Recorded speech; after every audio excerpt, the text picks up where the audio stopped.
విషయం కూడా అమ్మాయి ద్వారానే మాకు తెలిసిందండి. అమ్మాయి ఫోన్ కి అబ్బాయి ఫోన్ కి లాగిన్ అయ్యి ఉంటుంది. లాగిన్ అయ్యింది.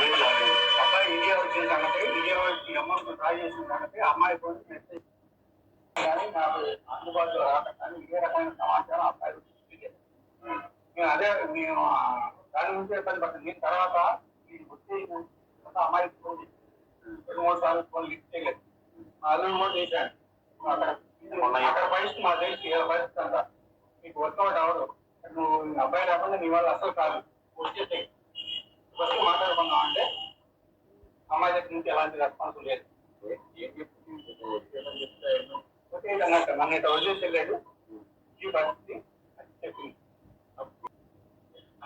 చెప్తానండి సార్, వీళ్ళ అబ్బాయి వచ్చిన రోజు నేను డబ్బులు డ్రా చేసిన రోజు నేను ఇన్ఫర్మేషన్ చెప్పాను. ఫలానా బెంచ్ సర్కిల్ లో ఉన్న 50,000 60,000 అవి డ్రా చేస్తాడు. తర్వాత మళ్ళీ ఐసిఐసి బ్యాంక్ లో నుంచి 5 డ్రా చేస్తాడు. ఈ ఇన్ఫర్మేషన్ మొత్తం నేను గ్యాదరింగ్ చేస్తాను. నాకు సంబంధం లేదు. నా చెల్లె ఉన్నాక మా చెల్లె మా బాబాయ్ వాళ్ళ అమ్మాయిలని నేను వదిలేసుకుంటాను. ఇంత నేను గ్యాదరింగ్ చేసినప్పుడు కన్నపడుకునే వాళ్ళు ఆయన ఉన్నప్పుడు వాళ్ళు అంత గ్యాదరింగ్ చేస్తారా? ఫోన్ ఏమన్నా తెలుసా? అతను నెంబర్ కూడా ఇవాళ వరకు స్టిల్ నా దాంట్లో శ్రీజాకి మెయిల్ వెళ్తే అవును మరి నాకు ఇన్ఫర్మేషన్ నేను చెప్పాను కదా మళ్ళీ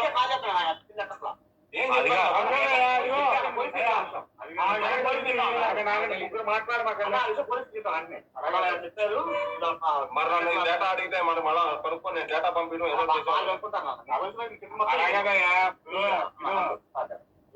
చెప్పాడు. చెప్పినప్పుడు మీరు వెంటనే పోలీస్ స్టేషన్కి వెళ్ళి ఫోన్ ఆన్ లో ఎక్కట్లేదు, ఫోన్ రింగ్ అవుతుంది ఎక్కట్లేదు. మీరు పోలీస్ స్టేషన్కి వెళ్ళి లైవ్ లొకేషన్ పెడితే ఇమీడియట్ గా మీకు ట్రేస్ అయ్యేదిగా. మీరు వెళ్ళాలంటే పోలీస్ స్టేషన్కి నుంచుని పని చేసుకోవాలి. లైవ్ లొకేషన్ పెట్టి మనం సీఏ గారితో మాట్లాడితే లైవ్ లొకేషన్ 5 నిమిషాల్లో పెడతారు. లైవ్ లొకేషన్ మీరు సీఏ గారితో చెప్తే ఇమీడియట్ గా కంట్రోల్ పెడతారు. 5 నిమిషాల్లో లొకేషన్ తెలుస్తుంది. మీరు ఎన్ని వచ్చా అన్నట్టు ఉంది వ్యవహారం. అంతేగాని ఫుల్ ఫ్లెడ్జ్ గా వర్క్ చేయాల మీరు. ఏం తెలియదండి.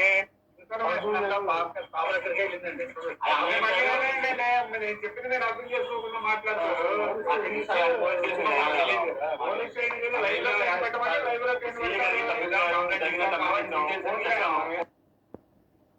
వాట్సాప్ కాల్స్ కానీ వాటికి కానీ పెట్టలే ఉండవు. అంటే రిజన్ తీసుకుంటున్నాడు కానీ దానికి రిటర్న్ అయితే రిప్లై ఏం లేదు.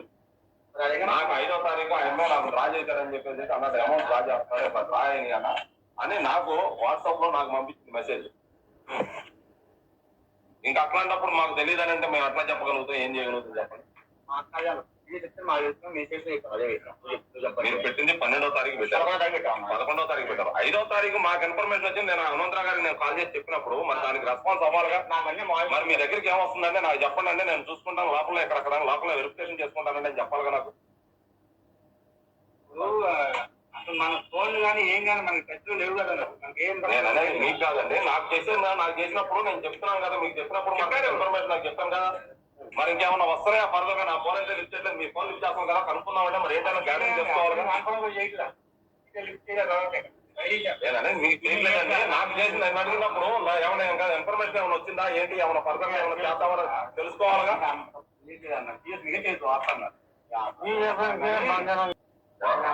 అలా నిజంగా నిజంలో ఉంటే చమ్మని పెట్టారు. ఈ వర్షాలు ఈ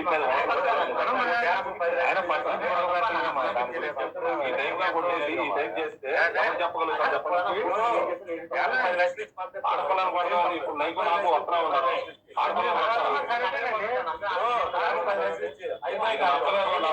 ఫోన్ చేసి నేను వచ్చేస్తాను ఇండియా చెప్పను అమ్మాయి రమ్మంటే రాకారు. ఈ దాంట్లో 4 రోజుల క్రితం మాట్లాడినప్పుడు 60 రమ్మన్నారుగా.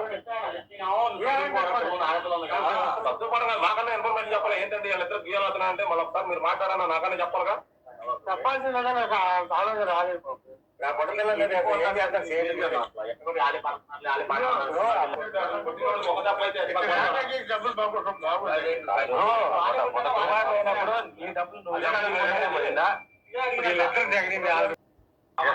ఖర్చు పెట్టుకోమన్నాడు.